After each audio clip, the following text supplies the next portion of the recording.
Votre invité à présent dans la grande interview en direct sur Boursorama, c'est Sylvain Catherine, professeur de finance à Wharton aux États-Unis. Bonjour. Bonjour, merci de m'inviter. Et merci d'être avec nous en direct sur Boursorama. Il y a ce dernier rapport du COR, du Conseil d'orientation des retraites, sur lequel je voulais avoir votre réaction, qui préconise un report de l'âge de départ à la retraite. Je sais que vous y êtes aussi favorable, mais est-ce que vous comprenez que les syndicats, eux, soient vent debout et furax ?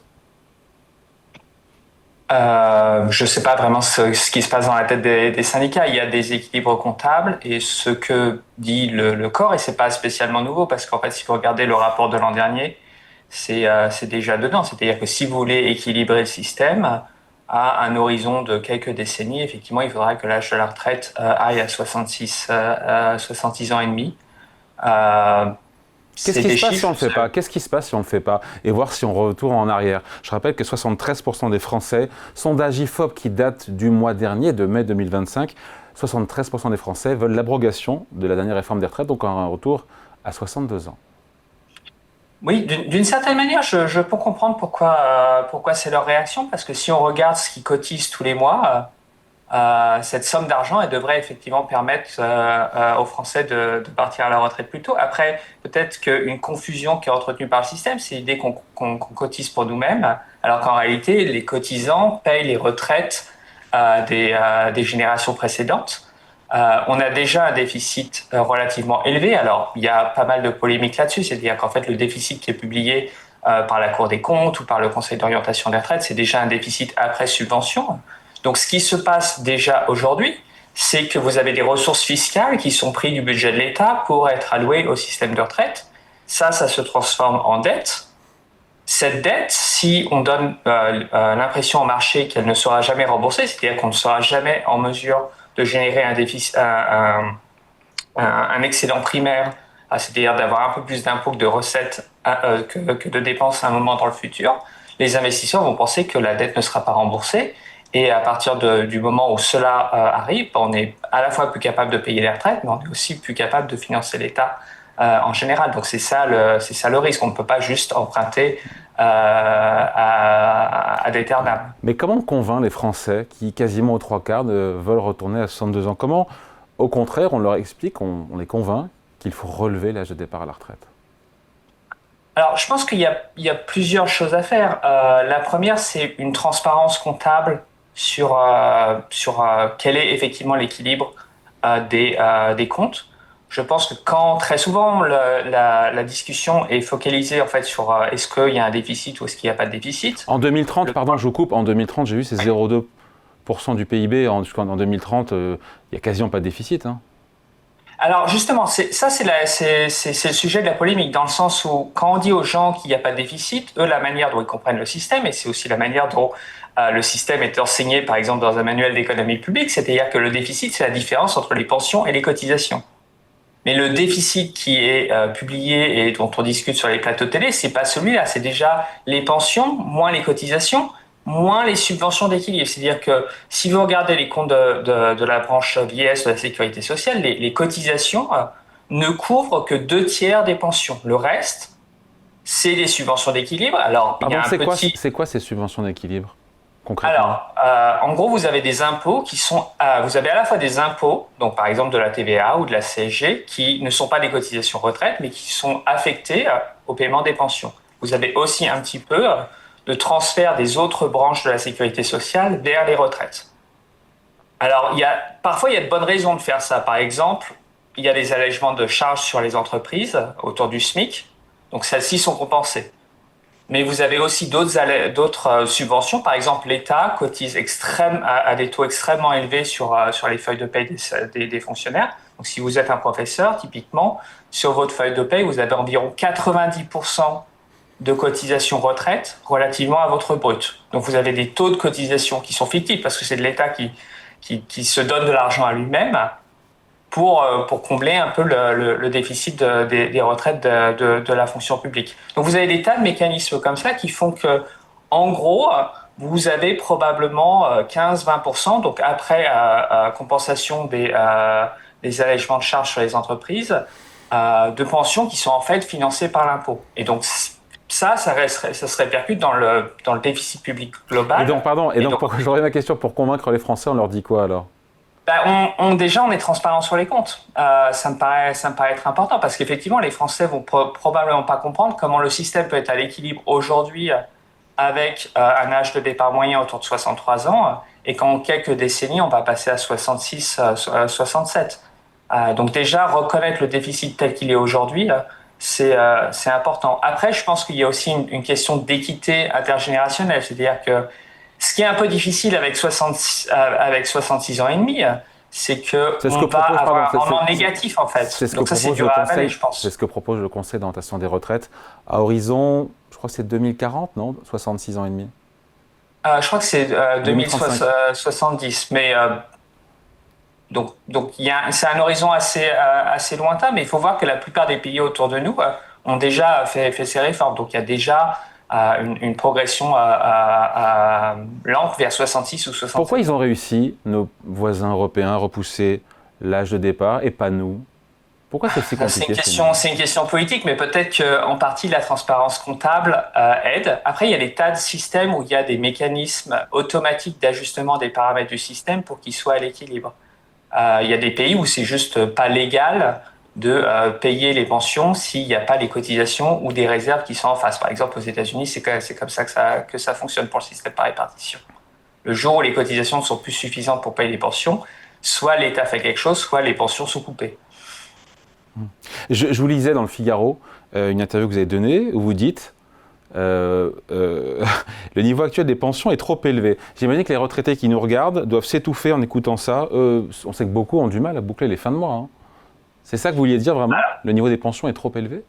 Alors, il y a deux dimensions. Il y a à la fois la durée des prestations et il y a leur montant. Alors, quand on dit trop élevé, ça peut être par rapport aux autres pays ou ça peut être par rapport aux autres générations. Donc, vous avez en France, on a en gros 15-20% de pensions de plus ramenées aux revenus moyens du pays qui sont distribués. Et c'est aussi le cas par rapport à si on revient il y a 30 ans ou si on se projette dans 30 ans. Donc souvent on parle de l'âge de départ, mais peut-être qu'on ignore le fait qu'il est déjà prévu dans la loi actuelle et dans les projections du Conseil d'orientation des retraites que le montant des pensions relativement aux revenus du pays va baisser de l'ordre de 20%. Donc relativement à la fois aux générations précédentes, aux générations passées ou aux mêmes générations dans d'autres pays, on paye en gros 15 ou 20% de pensions en plus et on les paye aussi pendant plus longtemps parce qu'on part à la retraite plus ou moins 2 ou 3 ans plus tôt. Donc oui, le niveau des pensions aujourd'hui est trop élevé en France. Oui, je pense, oui. Pour que, par exemple, pour qu'on équilibre le rendement du système, c'est-à-dire combien d'euros vous récupérez par euro que vous avez cotisé, il faudrait baisser un petit peu les pensions actuelles pour relâcher un peu la pression sur les actifs actuellement pour que eux, ils soient au moins capables de récupérer 1 euro de pension par euro cotisé, ce qui, si on passait l'âge à 66 ou 67 ans, ce serait probablement pas le cas. Il faut cibler donc les retraités, selon vous, pour redresser le système et les comptes publics en général. Mais on vise tous les retraités ou les grosses retraites en même temps? Qu'est-ce qu'une grosse retraite? Alors, probablement qu'on veut faire ça de façon à la fois acceptable d'un point de vue politique, ce qui va être très très dur, et aussi d'un point de vue social. On peut très bien cibler les retraites au-dessus d'un certain seuil, ce qui ciblerait à la fois les gens qui sont partis un peu plus tôt. Donc ça, c'est un peu paradoxal, mais en fait, les gens qui ont des retraites plus élevées sont en général partis à la retraite un peu plus tôt.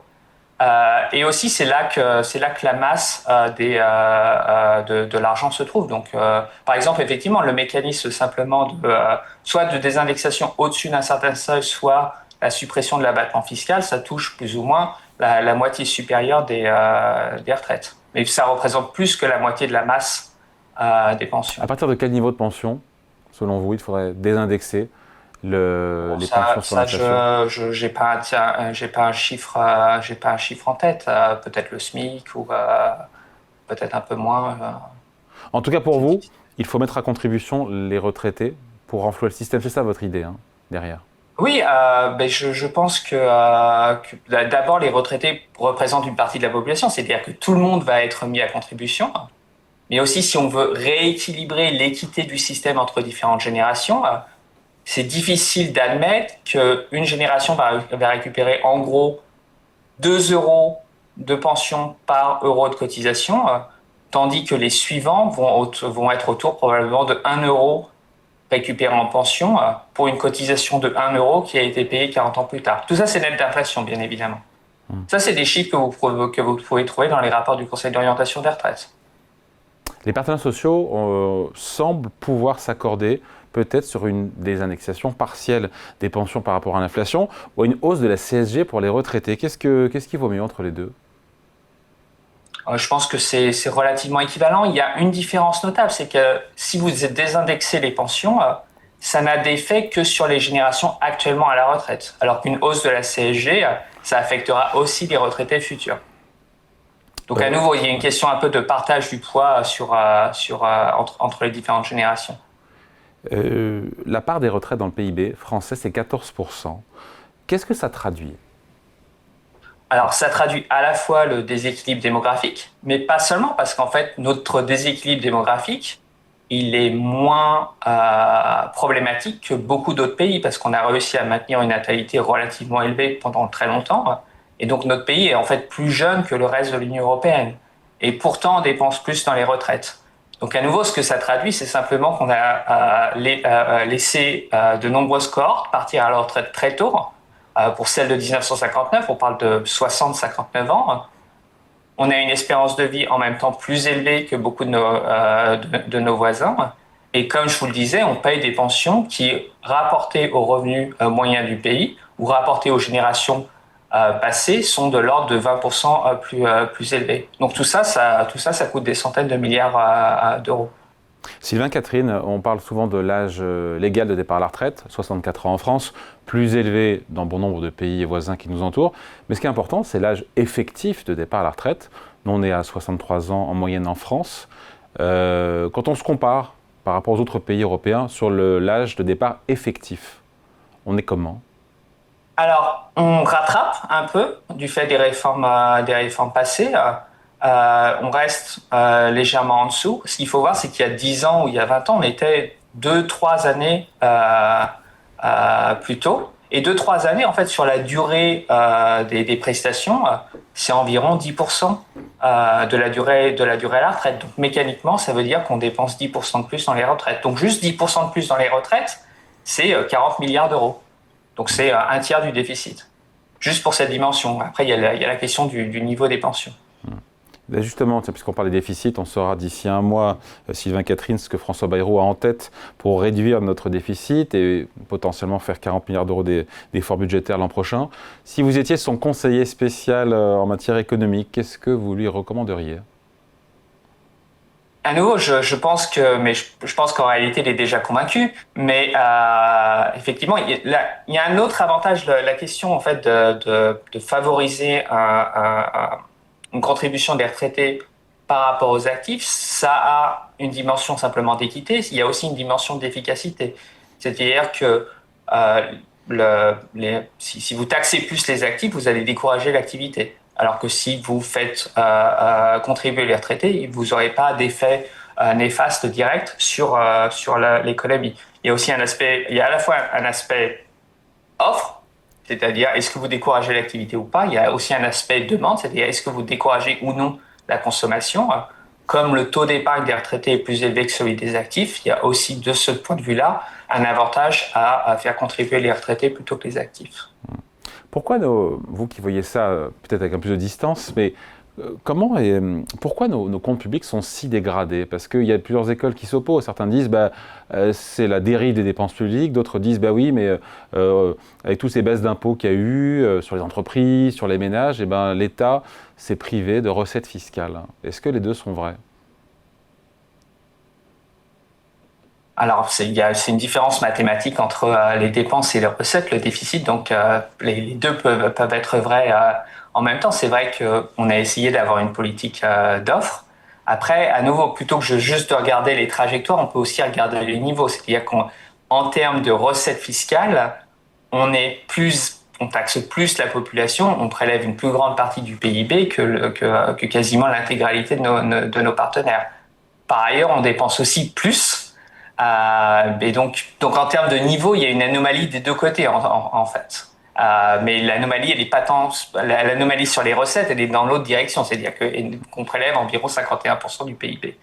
C'est tenable ou pas dans la durée, ça, d'avoir ces déséquilibres, d'être le pays qui dépense le plus, qui taxe le plus? Alors, est-ce que c'est tenable en termes de déficit ou est-ce que c'est tenable en termes de dette? En termes de déficit, d'activité, déficit. Normalement, la valeur de la dette, c'est la valeur des excédents primaires futurs, c'est-à-dire simplement la capacité de l'État à rembourser le stock de dette. Donc, si on n'est jamais capable dans le futur de générer un excédent primaire, en principe, la dette est une bulle. C'est-à-dire qu'elle ne devrait pas avoir la valorisation. On est en déficit primaire, nous, la France. On a, je crois que c'est 3%. Bien sûr. Je parle sous votre contrôle. Hein. Plutôt 5%. Donc, si vous voulez dire au marché un jour on sera capable de rembourser, alors rembourser, ça ne veut pas dire littéralement faire baisser le niveau de la dette, mais ça veut dire être capable de payer les intérêts et de rouler le stock sans augmenter le poids de la dette dans le PIB. Pour ça, aujourd'hui, c'est 60 milliards les charges d'intérêt sur la dette, et on va tout droit vers les 100 milliards dans quelques années, par an, tous les ans. Alors oui, c'est-à-dire que le poids des intérêts, ça nous expose à une crise souveraine. C'est-à-dire que si effectivement d'un seul coup la confiance s'évapore et qu'il y a une hausse des taux, la facture va très rapidement exploser. Donc je pense que ce qui pose le problème, c'est pas seulement le taux auquel on emprunte et donc la charge des intérêts qu'on paye tous les ans, mais le potentiel qu'un jour ça double assez rapidement. Et là, on serait dans une situation très difficile. Dernière question avant de se quitter. On sait qu'il faut réaliser 100-120 milliards d'euros d'efforts budgétaires pour revenir à 3% de déficit, le niveau qui stabilise la dette publique française. Est-ce qu'on peut réaliser tout ça sans mettre l'économie française au tapis, alors qu'on est aujourd'hui en croissance 0+, on va dire 0,5-0,6%, enfin ça reste anémique? Alors, c'est là qu'est la difficulté, c'est-à-dire que la croissance est faible, mais en même temps, on n'est pas dans le bas du cycle. C'est-à-dire qu'on n'est pas dans une période où ce déficit de 6% se justifie par une relance keynésienne ou ce genre de politique. Après, effectivement, il y a des risques à baisser la dépense publique, c'est-à-dire qu'on va déprimer l'activité, mais vous avez aussi un risque à ne pas le faire, qui est qu'effectivement, si soudainement l'économie se retourne et que vous partez d'un niveau de déficit qui est autour de 6%, vous allez très rapidement arriver à 10, 11, 12. Et ça, c'est juste pas possible. Les marchés ne le permettront pas. Et donc là, vous avez une crise souveraine importante. Vous êtes inquiet Vous êtes inquiet ou pas pour le paquebot financier français? Oui, relativement. Après, il n'y a pas que la France. Les États-Unis ont aussi un problème. Après, les États-Unis, ils ont une croissance plus élevée. Nous, on a à la fois un déficit fort et peu de croissance. Mais je pense qu'effectivement, il y a des raisons d'être inquiet. Allez, merci beaucoup pour cet entretien avec vous. Sylvain Catherine, économiste, professeur de finance à Wharton aux États-Unis, invité de la grande interview en direct sur Boursorama. Merci à vous, à bientôt.